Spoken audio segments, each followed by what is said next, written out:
तुम्हारे ऊपर सवार हो जाएगा। क्रोध आने पर क्रोध की जो अग्नि है तुमको राक्षस बना देगी, तुमको असुर बना देगी। क्रोध की अग्नि जला के तुम्हारे हृदय रूपी शरीर को भस्म कर देगी। तुम्हारा ज्ञान, तुम्हारी बुद्धि, क्रोध की अग्नि सबको जला देगी।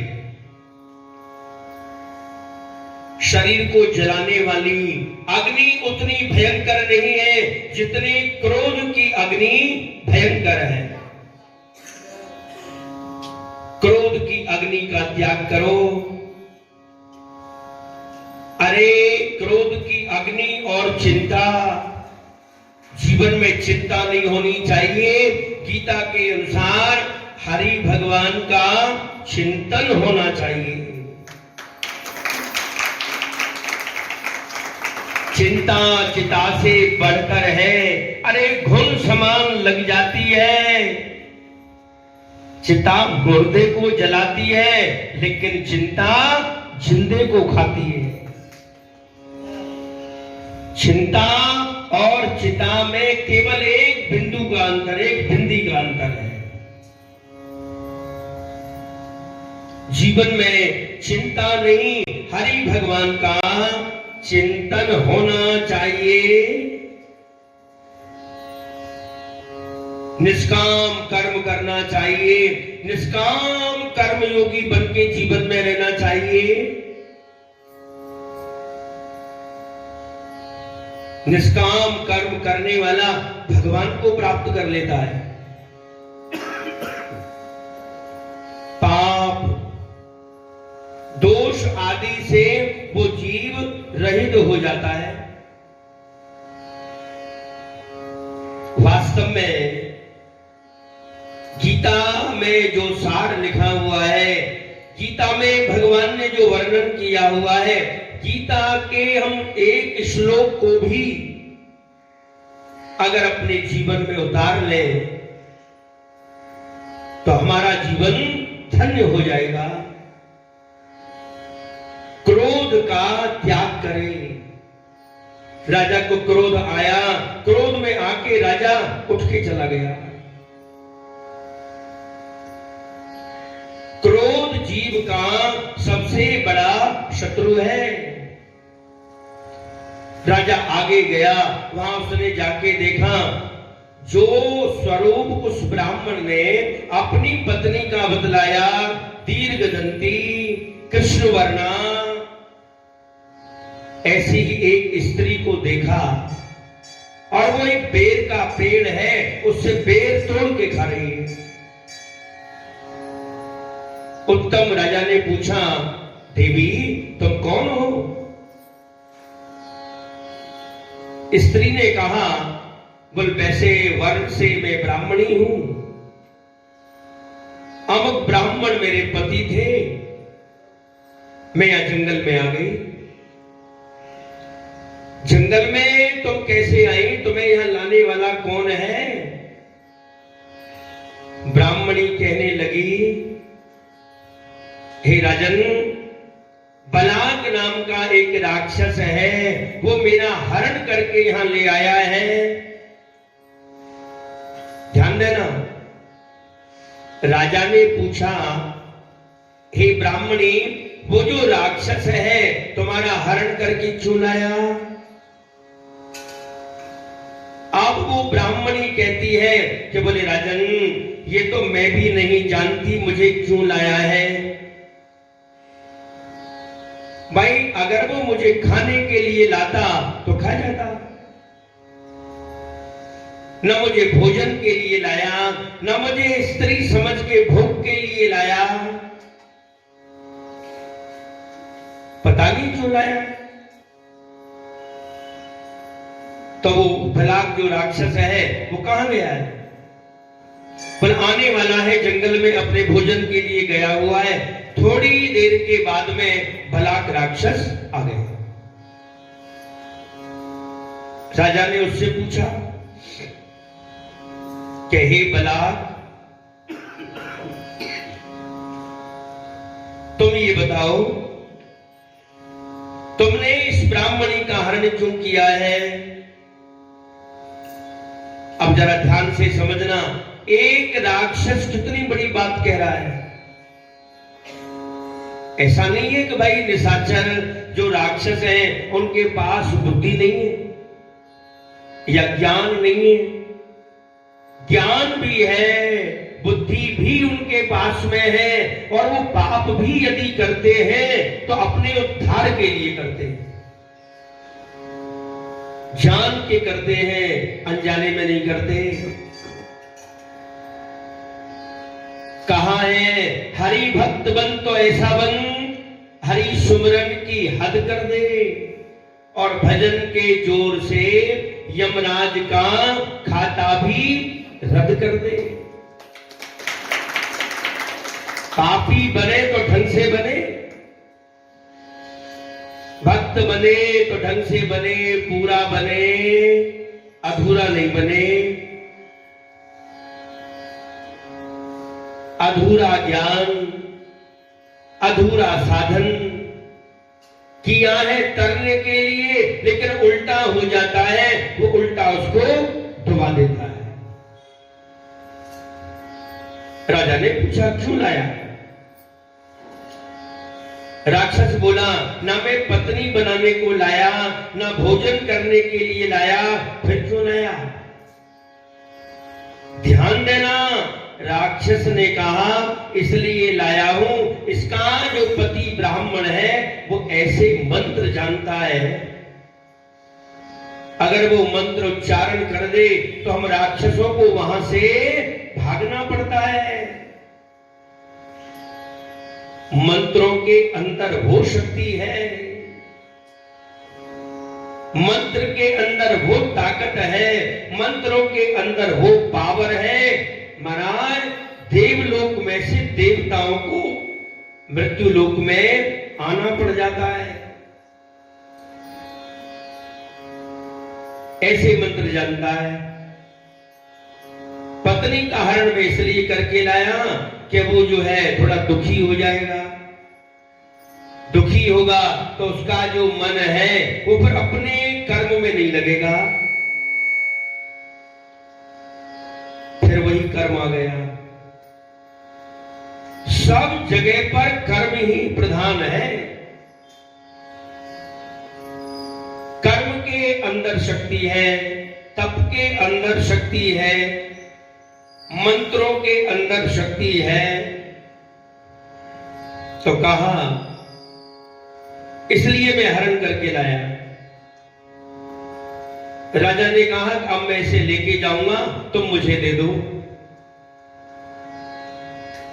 राजा को लगा ब्राह्मणी को मैं लेके जाऊंगा तो राक्षस है, हो सकता है इसको ये भी मालूम हो कि भाई मैंने अपनी रानी को जंगल में छोड़ दिया था, वो कहां है? बलांग राक्षस ने कहा बोले राजन तुम्हारी जो रानी है इस समय नागलोक में है, कहूं तो मैं ला सकता हूं। राजा ने कहा राजा की जो रानी है बलाक नागलोक में गया, उसकी रानी को लेके आया। ब्राह्मणी और अपनी रानी को लेके राजा आज अपने नगर के लिए लौट रहा है। लौटते समय देखिए राजा को फिर प्यास लगी, पानी पीने उस ऋषि के आश्रम में राजा पुनः गया जहां पर वो पहले गया था। आश्रम में प्रवेश किया। ध्यान देना, प्रवेश करने के बाद आज उन मुनि ने कहा बोले राजन आइए, आसन दिया, जल पीजिए, भोजन करिए, प्रसाद पाइए। राजा ने कहा बोले गुरुदेव जल पीछे पीऊंगा, पहले आप मुझे ये बतलाइए कि जब मैं पहले आपके आश्रम में आया आपने मुझे पानी के लिए नहीं पूछा,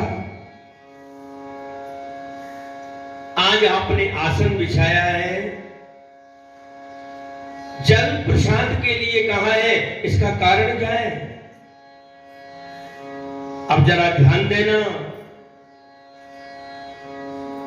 एक शब्द में, एक सार में सारी कथा छुपी हुई होती है।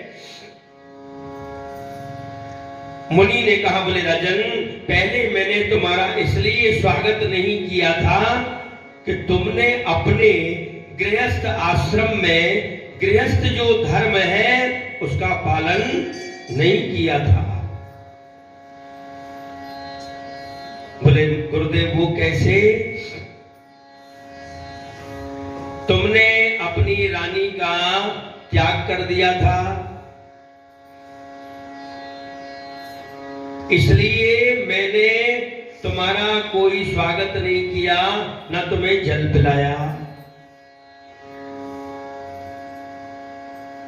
आज रानी तुम्हारे साथ में आई है, तुम दोनों आए हो, मैंने तुम्हारा स्वागत किया है। कहने का भाव, हमारा जो गृहस्थ आश्रम है बहुत बड़ा है। हम अपने धर्म को जाने, आश्रम को जाने, जानने के बाद उसमें रहे और उसके जो नियम हैं उनका भी हम पालन करें, तब हमारा वो जो आश्रम है पूर्ण और सफल होता है।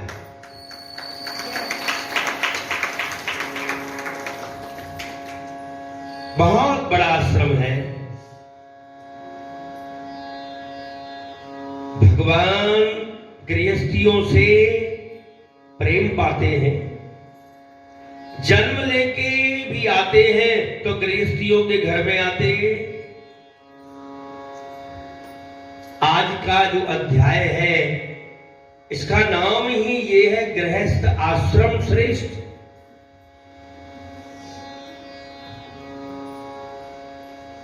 आने वाला जो अतिथि है,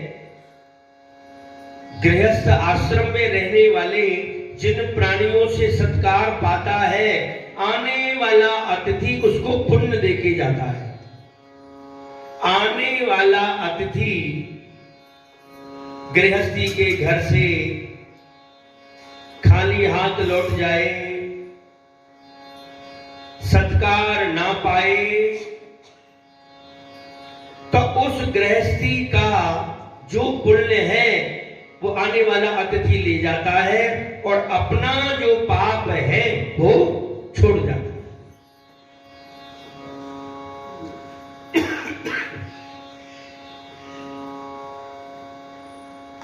आज के अध्याय में इसका यही सार है। गृहस्थ में रह के अतिथि का, भगवान का, गौ माता का, किसी रोगी व्यक्ति का, असहाय व्यक्ति का, यात्री का, मुसाफिर का, ब्रह्मचारी का, सबका ख्याल रखें और जो अपने से बने सेवा अवश्य करें।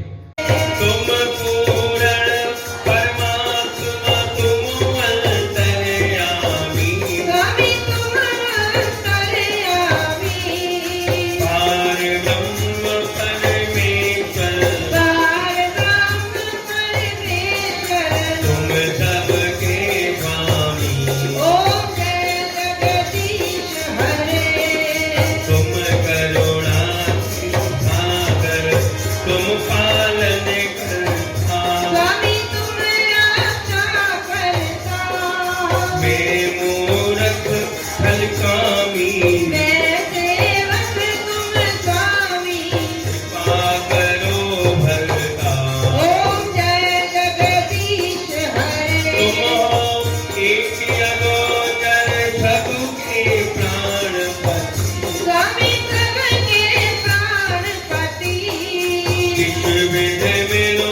सब कुछ है